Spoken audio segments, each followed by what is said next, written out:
On this week's edition of NCBA's Cattleman to Cattleman, we take you to the recent USDA Department of Justice hearing on competition. Plus, we visit a unique North Carolina stocker operator to learn more about how they manage the health of their herd. And now, NCBA's Cattleman to Cattleman with host Kevin Oxner. Hello and welcome to this week's edition of NCBA's Cattleman to Cattleman. I'm Kevin Oxner. Thanks for joining us. Topping this week's cattle industry news, Colorado State University was the site of a public forum on proposed federal government rules on competition in the livestock industry. GIPSA, the USDA's Grain Inspection, Packers, and Stockyards Administration, has proposed a major restructuring of the rules that regulate how American livestock producers market their cattle, hogs, and poultry. The public forum was crowded with livestock producers, some who favor tighter regulations of packers and livestock marketing to ensure, quote, fairness, others who were strongly opposed to the GIPSA rules, especially as they apply to cattle where value-based marketing and contracting would be threatened. The forum was led by Secretary of Agriculture Tom Vilsack and Attorney General Eric Holder, who kicked off the session by sharing some of the Obama administration's views on GIPSA and on competition. Today, we intend to focus on the livestock industry and whether there is proper competition to ensure producers are getting a fair shake. These workshops will help us understand the issues that are of most concern and deserve closer attention, and to explore the appropriate role, if any, for antitrust or regulatory enforcement in the agricultural industry. I think it's very fitting that we're gathered here today in the Centennial State, because as much as today's discussion is about cattle, hog, and other livestock industry issues, it's also about our nation's founding ideals, about fairness and about equal opportunity. And above all, it's about better understanding and addressing the challenges that all of you face. Now, for some of you, these challenges have never felt more urgent or more difficult to overcome. And I realize this. So does Secretary Vilsack, and so does the President. Some have argued that the status quo is better for livestock agriculture and that the current system has resulted in efficiency and innovation. But I think we need to take a look at where we are. Under the status quo, there has been a significant exodus from agriculture and a depopulating of rural America. In the past 40 years, the United States has lost 800,000 farmers and ranchers, and those that remain are aging. And we've made these workshops a cabinet-level priority so that we can most effectively and efficiently determine how to ensure a fairer, more competitive marketplace for all of you. Now, we already know that for many producers, consolidation in the meatpacking industry is a top concern, a primary concern. And I want you all to know that the Justice Department is committed to fulfilling its responsibility to take appropriate enforcement action when a merger or other activity threatens to erode competition. While the causes of decline in farm numbers is complex, it's no secret that livestock and poultry marketplaces have become more consolidated and vertically integrated. And although there can be efficiencies found with these trends, there is also the potential for unfair practices and limited transparency, which increases risk for producers. While the Obama administration is pushing forward to more tightly regulate livestock marketing in the name of fairness, NCBA has come out strongly against the proposed GIPSA rules. NCBA believes the rules would, over time, eliminate the opportunity for cattlemen to get paid based on the value of their cattle, and would open up cattle contracts to legal challenges whenever one producer felt another got a better price. The bottom line would likely be a return to a commodity cattle market, where price premiums to improve beef quality would be gone. We'll have more on this next week, but without a doubt, it's time for grassroots cattle producers to be heard on this GIPSA issue. Write or call your members of Congress. Join NCBA in the battle and find out more about this issue by visiting our website, cattlemantocattleman.org. Beef safety is an integral part of the production chain, literally from pasture to plate. And joining me in the studio today is an old friend, Justin Ransom, Assistant Vice President of Food Protection and Government Affairs for OSI Industries. Thanks for coming to the show, Justin. Thanks for inviting me to be here. First question is, what role do producers play in this entire food safety issue? Well, you know, food safety starts at the farm level and goes all the way to the consumer. And anything that producers can do to try to improve the safety of those products is critical, whether that be vaccination programs or managing the cows at the cow-calf level in a way that ensures proper animal welfare.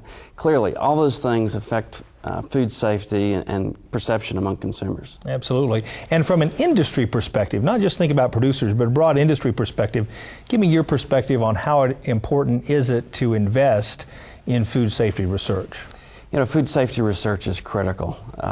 We've got to continue to think out of the box to be able to make sure that we're providing the safest food for the consumers of America as well as rest of the world. Sure. And you know, trying to identify new solutions, whether it be at the farmer at cow-calf level, or it's maybe at the packing plant level, or maybe at the processor level.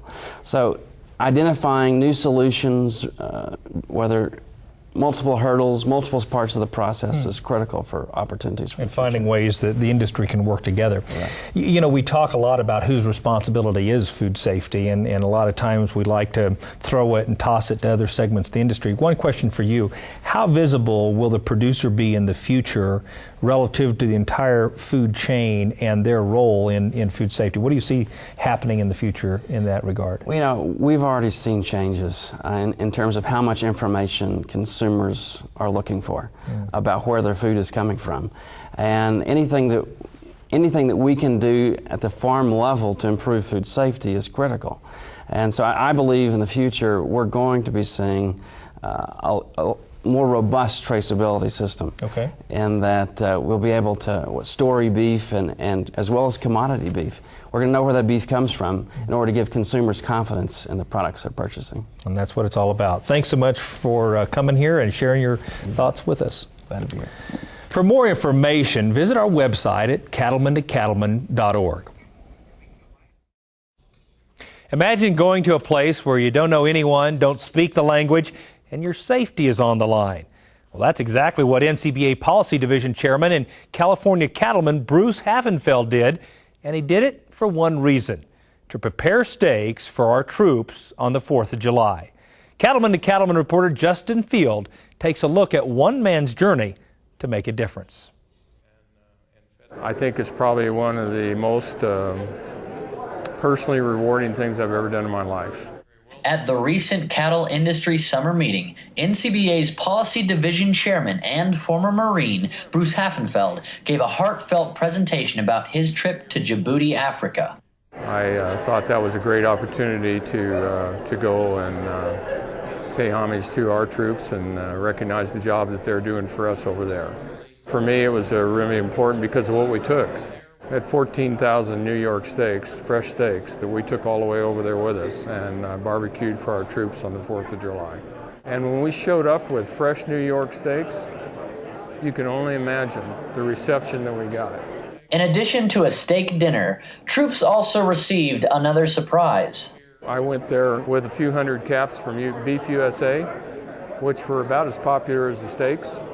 And we are viewed by our troops as an icon. I had a Navy chief who's about to retire, said he's been in 32 countries in his tour. Told me that we have the best steaks, best beef in the whole world. And members of the United States Armed Forces weren't the only ones enjoying the grilled steaks. I have a wonderful picture of a Japanese pilot wearing a Beef USA hat, eating a New York steak, giving me a thumbs up.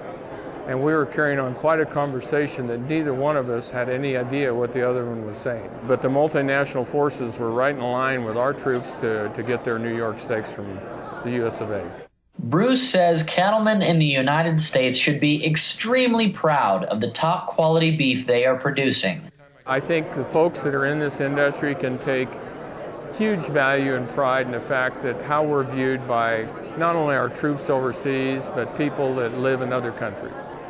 And we're an icon, and we need to honor that and be proud of what we do here at home. Reporting from the cattle industry summer meeting in Denver, Colorado, I'm Justin Field for NCBA's Cattleman to Cattleman.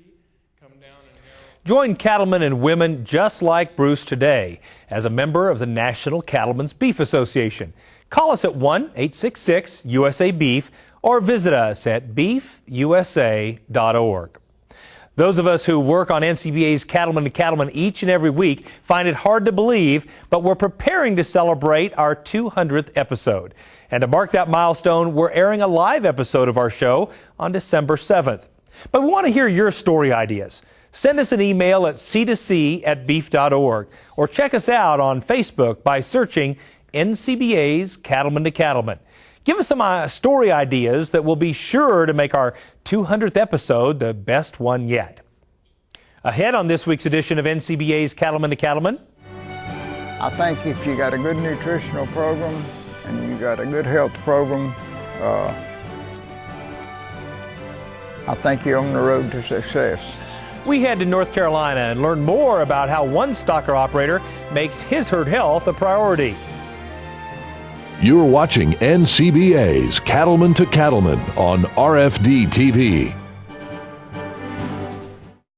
They're out there, lurking on your pasture, just waiting to infect your cattle as they graze. Cattle worms cost you money, but a Safeguard strategic deworming program allows you to deworm your cattle and lower worm burdens on your pasture, resulting in improved pregnancy rates and heavier calf weights. Plus, there's a Safeguard form for every operation. So start killing parasites where they lurk. Talk to your animal health provider today about a Safeguard strategic dewormer program. Safeguard. Think strategically, act decisively. You like the John Deere 568 round baler for everything it has. Now, you'll like it even more for what it doesn't. Get rid of the twine tie system and run a 568 with nothing but net. That's right, nothing but easy loading, fast wrapping, bale protecting, cover edge net wrap. Put one to work in your field. See your John Deere dealer today.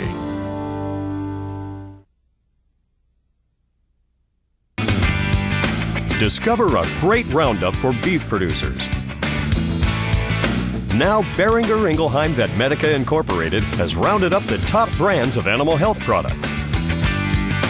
You bet your boots you won't find more ways to protect your cattle. So trust the leader to protect your cattle. Trust Boehringer Ingelheim. Talk to your Boehringer Ingelheim animal health representative and discover how we can help your operation.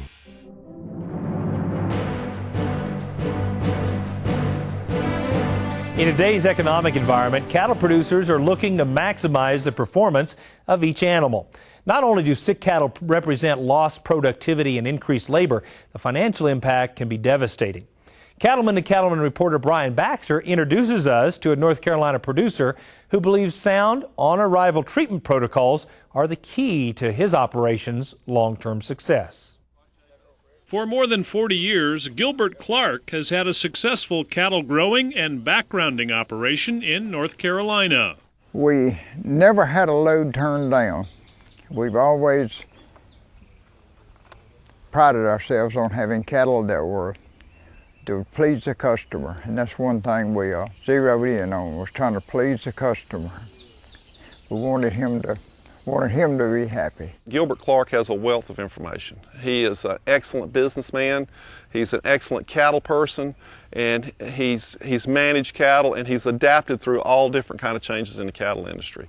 Clark buys most of his cattle from livestock marketing facilities, so he has to have an effective health program in place. The commingling of cattle can often create a higher risk for problems like BRD. In Gilbert's operation, because of the type of cattle that we deal with here, a large percentage of them are what we classify as high-risk cattle. In other words, there's high risk that they're going to come down with respiratory disease if we don't intervene quickly and effectively and get cattle started correctly and get them started right. It's very important to have a good vaccination program. It's very important to have a good treatment program.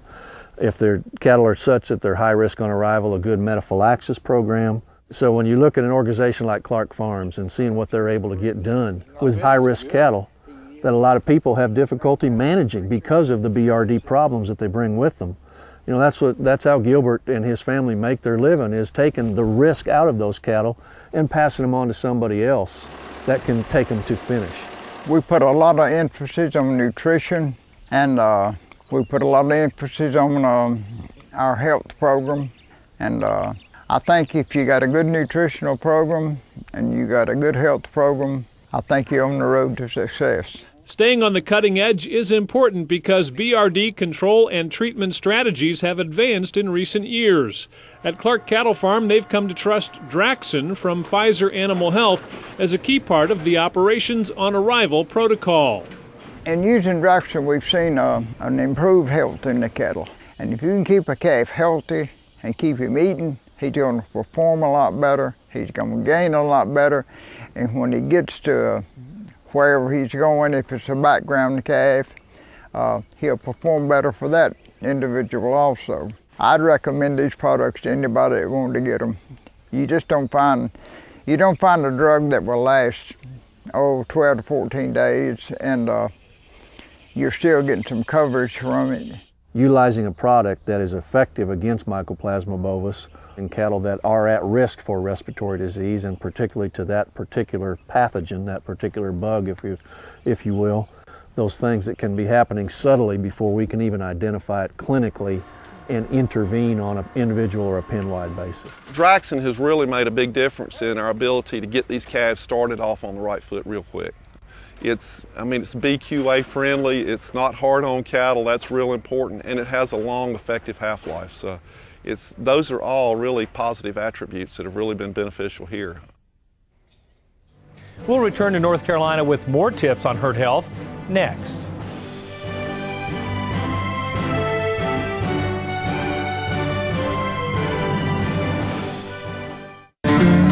These days, more cattlemen choose Draxxin to fight BRD than any other brand. Here's why.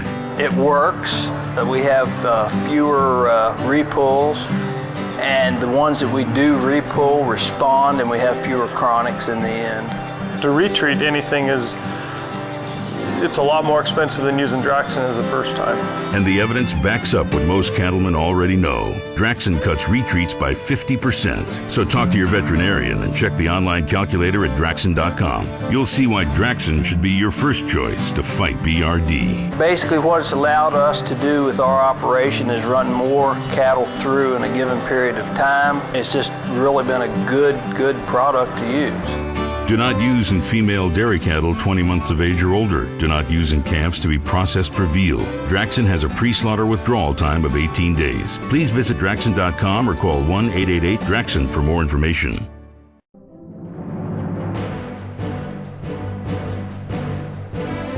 Welcome back.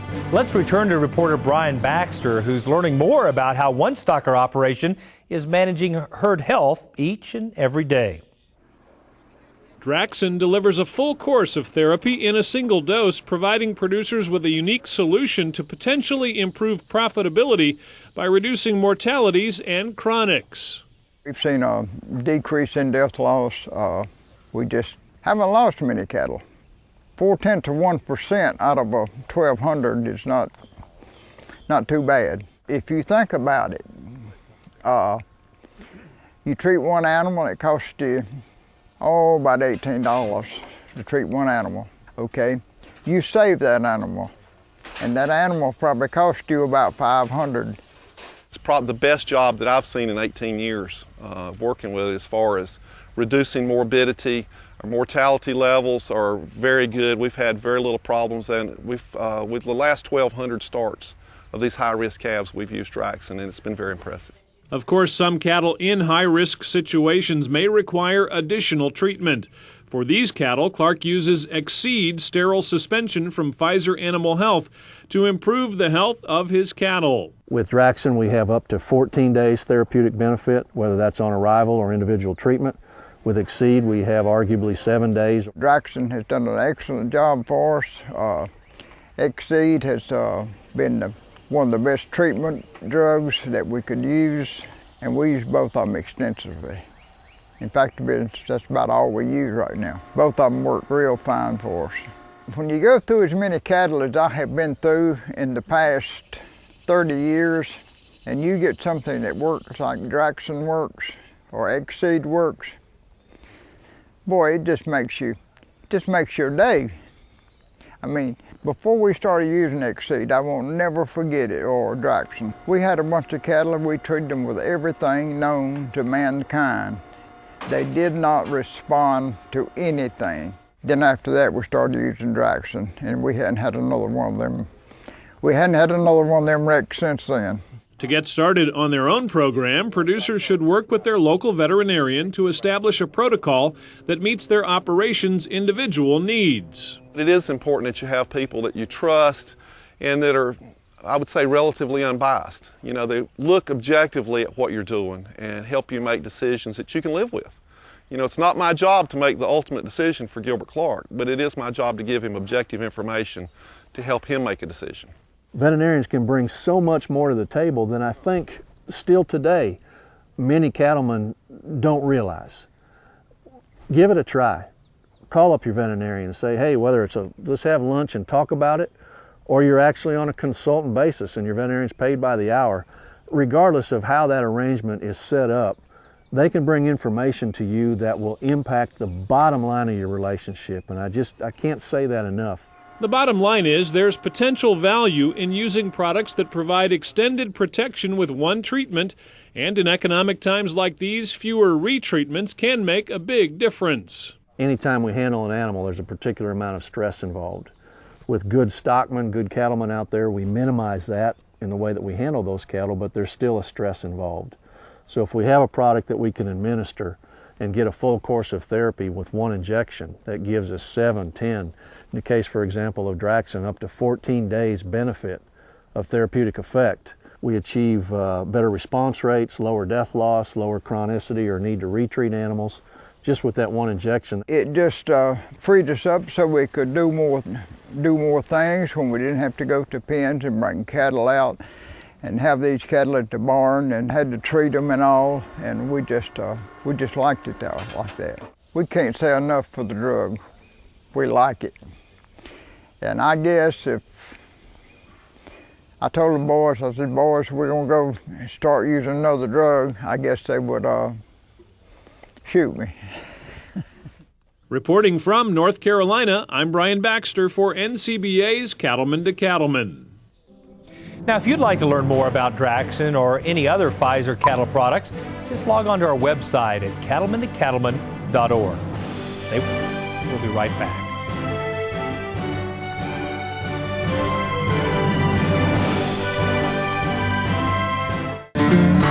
Draxxin, clearly cattlemen's #1 choice to fight BRD.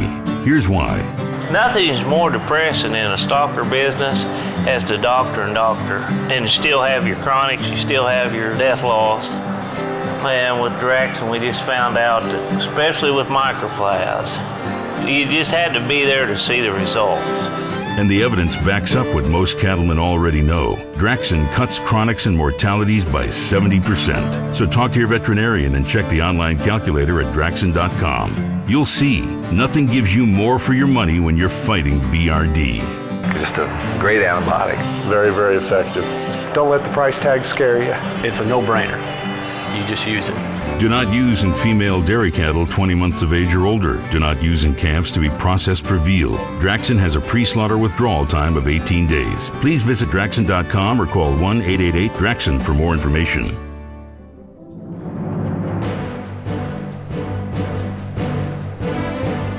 One of the reasons I'm so proud to be a cattleman is because of the hard work I see fellow producers doing to care for their families, their animals, and the land. That's why it's been so inspiring over the last several weeks to share the stories of the 2010 regional winners of the Environmental Stewardship Award, given by NCBA and the National Cattlemen's Foundation and sponsored by Dow AgroSciences and NRCS. Now we wrap up our series with a visit to the grasslands of South Central Kansas and our Region 7 award-winning family. You'll find the Sproul Ranch stretching across 11,000 acres in southeastern Kansas. Although Bill and Peggy Sproul are longtime cattle ranchers, they moved to this area of the Flint Hills just a few years ago. We're a custom grazing outfit down here. We're not afraid of ownership, but at the present time we don't own any of the cattle. We take care of, right at the moment on our lease country and on this ranch here, We graze 3,200 yearlings, and we graze 150 to 200 mother cows. The Sproul family grazes cattle on the native tall grass prairie rangeland with a goal of managing the grass in a sustainable way. It's very important that cattle are part of this combination, this puzzle that we do out here of trying to put this whole thing together to keep this prairie going. The tallgrass prairie is its own ecosystem. There is several wildlife, lots of birds, lizards, all sorts of different animals that indicate whether your prairie is healthy. In the evolution of these prairies in here, the bison and the buffalo and the elk and stuff grazed this country, and that's how these plants evolved. They evolved by being bitten off. If you just let them go and don't ever work them, don't ever bite them off, don't ever walk on them, they get lazy and they lose all their vigor. I see it as a well or a fine-tuned machine that requires all aspects to be working in tune with each other, not just the cattle, but the wildlife and the birds, the mammals, the reptiles, insects, everything relies on each other to be a productive system. The Sproul's have worked with conservation and wildlife agencies to improve their ranch. In addition to developing and protecting springs and small ponds, Bill and Peggy have partnered with NRCS to conduct rangeland monitoring to assess grass usage, stocking rates, and to ensure healthy pastures. If it wasn't for their concern and their help and their knowledge and their experience, we could not be the operators that we are now. Bill is a very traditional rancher, but inside of that traditional rancher framework is also the desire to explore new areas and new technologies and new systems of approach and management. Stewardship is certainly his main goal, but he's not afraid to try new things that help him reach that stewardship goal. At Sproul Ranch, they're using an innovative strategy called patch burn grazing. Each year, a portion of the pasture is burned, which attracts cattle to the lush regrowth of grass. The remainder of the pasture is allowed to rest. We burn 1/3 of it, but we stock it accordingly, and the cattle will physically camp on that 1/3 that's burnt and just graze her right down tight. I'm interested in looking at innovative grazing systems that I can get the performance of being on burnt grass, but I still have a small portion of the ranch that's unburnt for nesting and brood rearing of grassland birds. To help restore prairie grasses, Bill cut down more than 30,000 invasive trees. That has transformed hundreds of acres of once shaded grassland into open prairie. In addition, there are 19 unproductive oil wells on the ranch, and Bill worked to plug and clean up the well sites.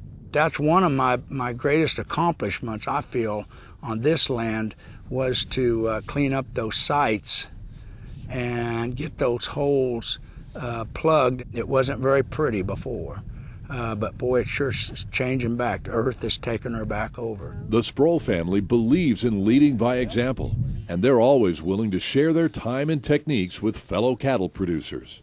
Bill and Peg both feel like there's always more to learn, but at the same time, they're always teaching others in a way that they just is natural and one that comes across very sincere and very effective. I just speak about whatever comes from my heart, and this whole system out here is important to me. Every day, the Sproul family works hard to make sure their grasslands remain sustainable for the cattle, the wildlife, and for those who will come after them. If we can leave our ranch better than we came to it, we have accomplished our goal. I'm fortunate. I'm here. I'm living it right now. And my kids get to live it. But I'm afraid that if we don't do something, my generation doesn't do something, then that won't be here for generations on out. And that's real important to me, to leave something behind for them. Nominations for the 2011 ESAP Awards are just around the corner. We'll have details on how you can nominate an outstanding farmer or rancher soon. Records are a critical element of keeping your cattle and your business on track, and NCBA has a great way to help you with all your record-keeping needs. Joining me in the studio today is Grace Webb with the National Cattlemen's Beef Association. Thanks so much for coming to the show. Thank you. Yeah, well, I wanted to ask, first of all, for those people who don't know what the Red Book is, what is the Red Book? The Red Book is a handy pocket record-keeping system. Basically, it's been around for over 20 years, and it's a great way for producers to keep better records by tracking their daily activities out in the country. That's great. And I understand that there's some elements in there for beef quality assurance, right? There great is. Tips. Beef Quality Assurance National Guideline information, such as care and husbandry, feedstuffs, feed additives and medications, and injection site quality control. Excellent. How should people go about getting their very own Red Book or multiple Red Books as we talked? The Red Books can be available online individually starting at the end of this month, or they can call me if they feel more comfortable talking to a live person. We also offer these in quantities of 100 or more at a reduced rate. And a lot of companies will order them, put their name on the front, their logos on the back, or their name and information, and it's a great marketing tool for these producers. That's great, so they can be customized. Well, show folks the size of it. It's a great pocket guide that you can take with you, and again, everything from an ability to track as you move cows to various breeding and calving records. It is a great resource piece. It is. It really is. It can fit in your pocket, your pants pocket, in your truck, in the glove box, and a lot of people keep them in the tractor. That's outstanding. Thanks so much for coming to the show and for sharing with us this great resource for us. Thank you. I appreciate it. Order your 2011 Red Book today. For details, just visit us at cattlemantocattleman.org or call us at 1-866-USA-BEEF. And we'll be right back.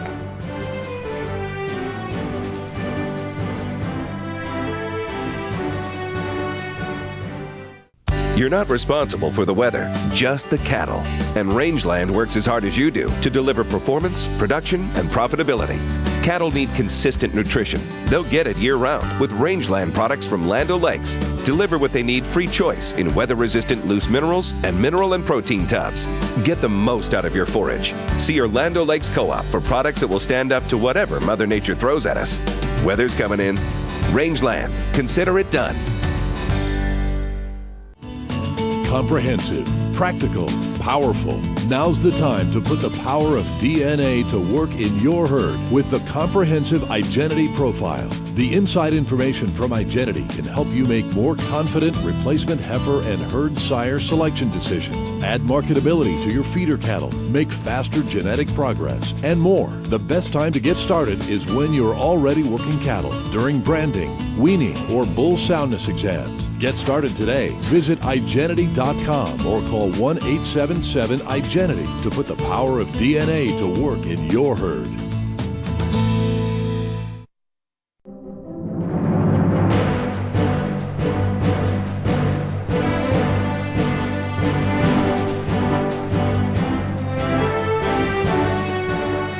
Red Books are one key part of a solid record-keeping foundation on your operation, but solid organization and records are also key to the Beef Checkoff-funded Beef Quality Assurance Program. Let's learn more.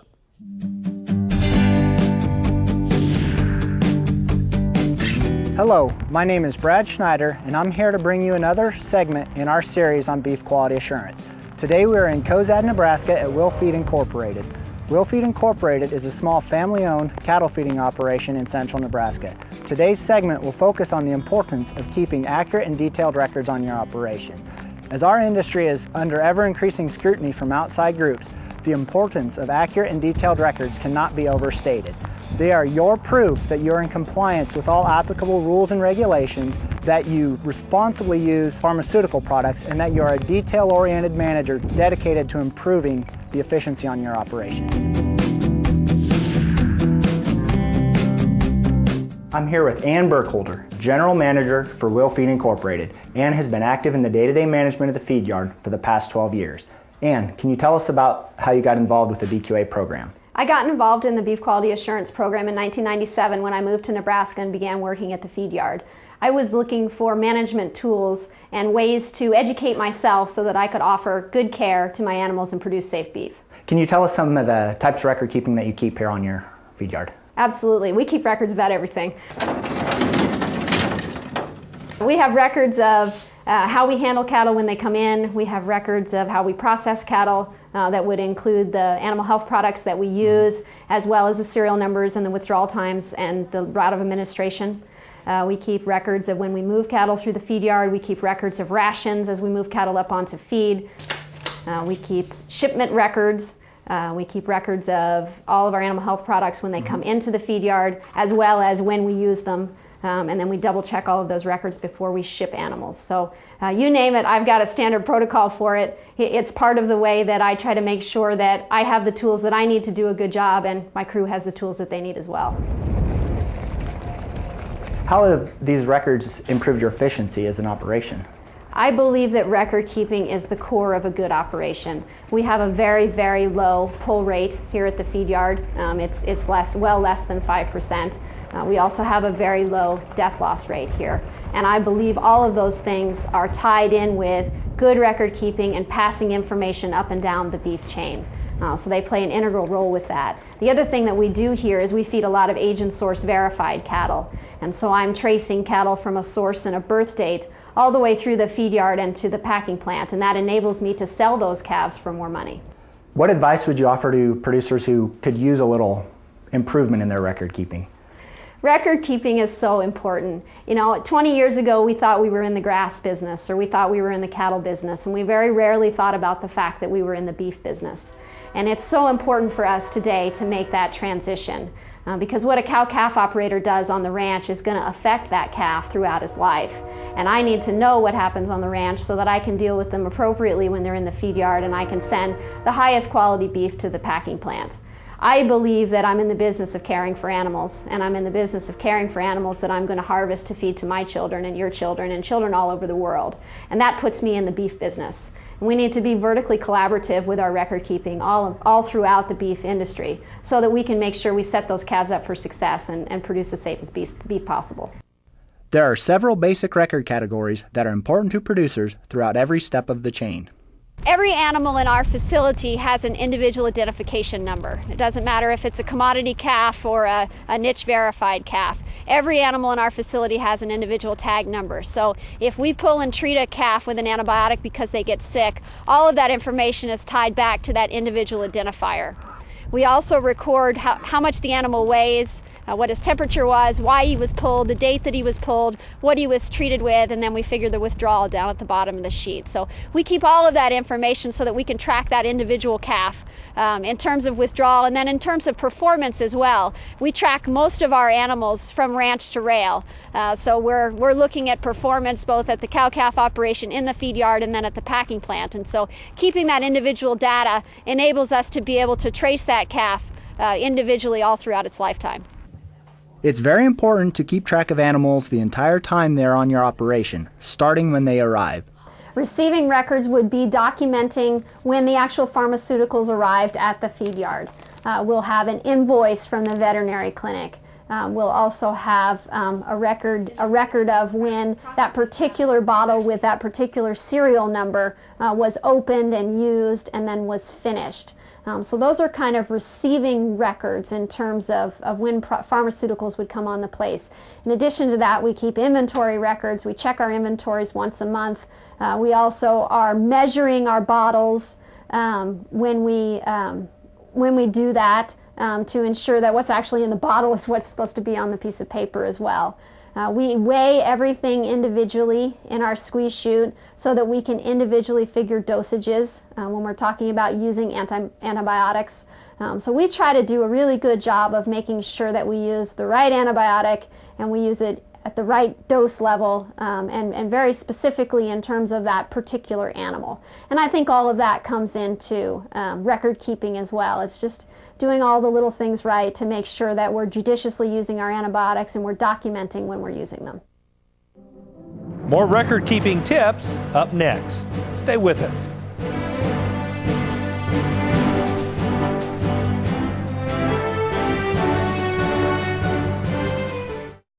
Consumers count on America's cattlemen to deliver quality beef every time.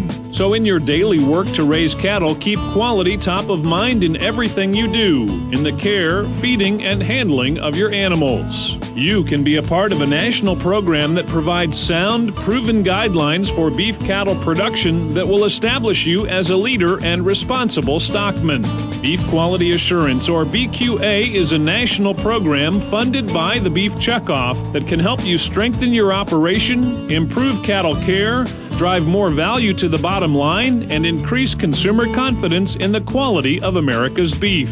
Producers across the nation have embraced the BQA program because of their commitment to be the world's best producers of beef, and because assuring beef quality is our job, not someone else's. Find out how you can become BQA certified. Visit the website bqa.org.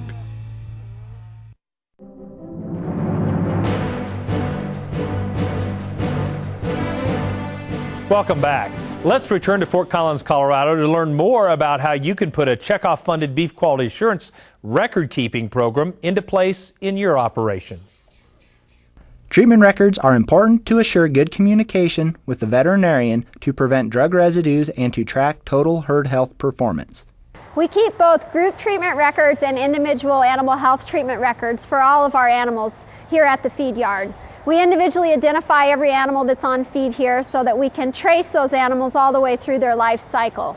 But we do also keep some group records as well. When cattle come into the facility, we always vaccinate them. I try to tailor a vaccination program according to what those animals have had earlier in their life. And we'll keep vaccination and worming records for the groups of cattle themselves. And it'll involve keeping track of not only what vaccines we use, but the serial numbers that we use of those vaccines, how they were administered. Generally, everything we give here is subcutaneous. Who administered them, the date of administration, as well as what the withdrawal will be when the animals are clear to go to harvest. So for processing records, we keep group records. If we need to pull an animal for an individual treatment, whether they're limping and have a problem with a foot, or whether they have a respiratory infection and need an antibiotic, we keep all of those records according to the individual animal.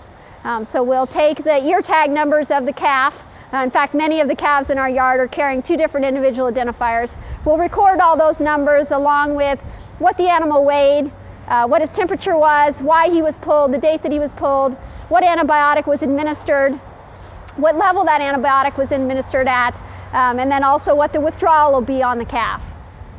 Record keeping relative to feedstuffs is an important step in assuring animal performance and health. We maintain very detailed records on our feedstuffs coming into the facility because we strive to provide consistent and high quality feed to our animals. Providing a consistent supply of high quality feed is what's going to enable our animals to use the natural resources that we're putting in front of them the best way that they can to put on as many pounds of great beef as possible. So we keep track of batches when feed comes to the facility. We'll keep track of who it comes from. We'll have an invoice that states who hauled the feed, as well as how many tons and when it was batched and all of that stuff. We also test our feed at least once a month to make sure, and we send it to an independent laboratory, to make sure that what we're delivering to the feed bunk is actually what we think we're delivering.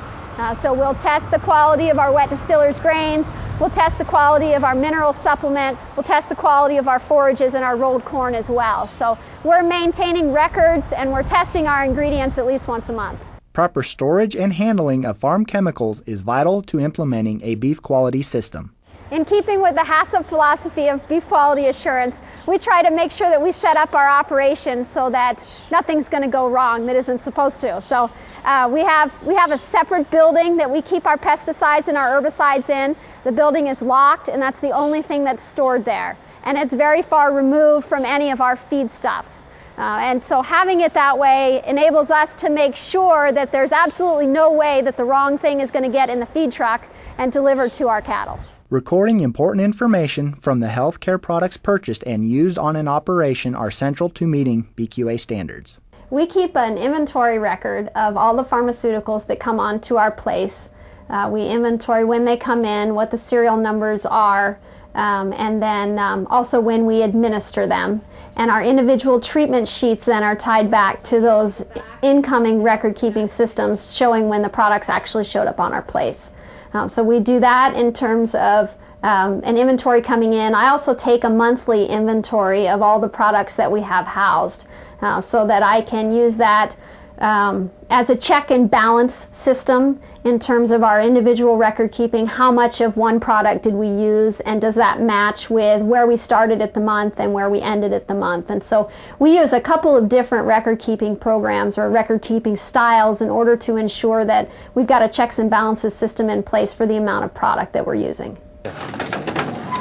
Appropriate collection and storage of healthcare records assists producers in monitoring effectiveness of the herd health program while providing vital data in the event of a disease outbreak or government audit. We keep all of our records for 3 years after the cattle ship. That enables us to be able to go out and pull information on animals that have already entered the food supply if for some reason there is a problem. We just keep everything for at least 3 years. Most of the things actually we keep for longer than that. And to be honest with you, I use that historical data. The rancher might call me and ask a question after his cattle have shipped. And so if I have those records, I can go look and tell him exactly what we used on his cattle and why we used it, because I have all of those as well. So it's not just as a safety standpoint to make sure that my beef is safe. It's also a management tool so that I can pass that information on back to the rancher and he can use that to better manage his herd as well. Record keeping is hard work, but it is a key part in the long-term success of a cattle operation. Keeping records is your absolute best insurance policy. It documents that you've done a good job and that you've done the right thing. The beef industry is made up of great stockmen. We provide good care for our animals, but sometimes we get a little bit lazy about writing down what we've done. It really is the best protection for your business, your livelihood, for your animals, and for the beef that they're producing to document all of the things that you're doing.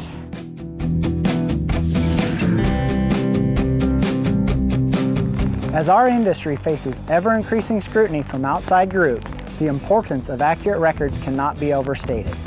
Accurate records are your proof that you are in compliance with all applicable rules and regulations, that you are judicious and responsible in your use of pharmaceutical products, and that you are a detail-oriented manager dedicated to improving the efficiency of everything on your operation.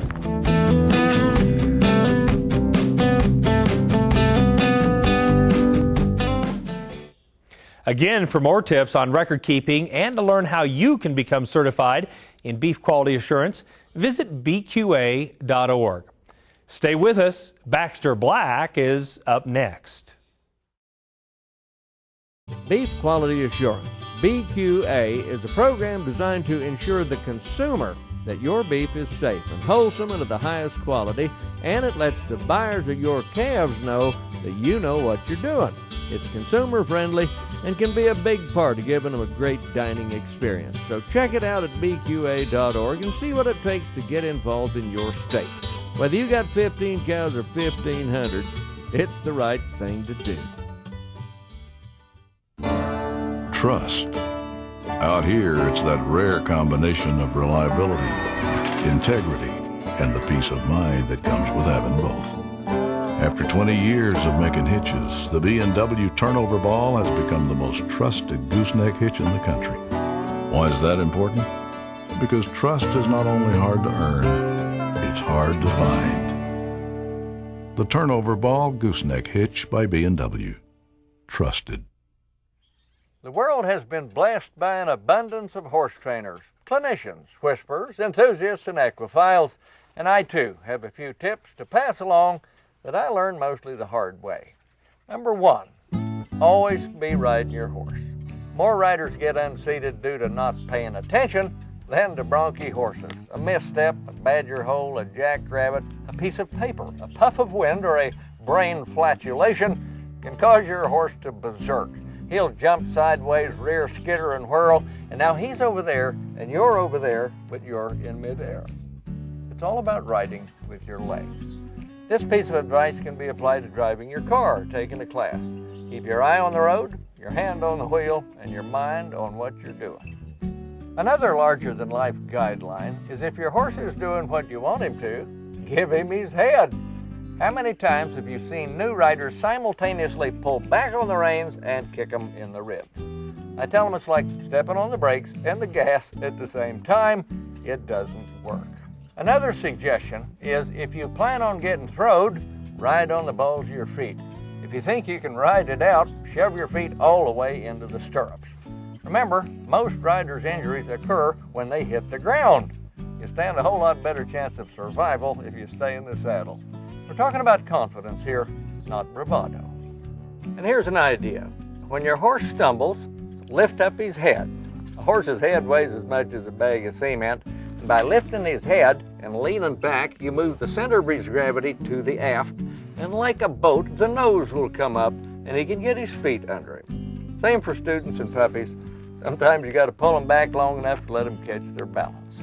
And if your horse starts walking off as you're trying to mount, stop him. There is a moment between your feet leaving the ground and your seat hitting the saddle that's akin to the football leaving the punter's toe to the receiver getting creamed. It's just a good idea to get behind the wheel of your tractor before you put it in gear. And finally, is it proper to stop and wait when your horse is pooping? Of course, they're not cows. This is Baxter Black from out there.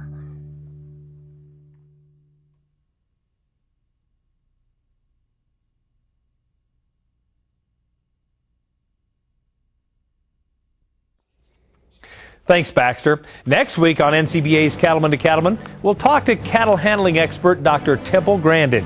Plus, we'll go to Florida for some tips on how in-tech modifying technology can play a role in your herd's feed and nutrition. And we'll take a look at how DNA technology is shaping several South Dakota operations. Thanks for joining us on this week's edition of NCBA's Cattleman to Cattleman. We'll look forward to seeing you right back here next week on RFD TV.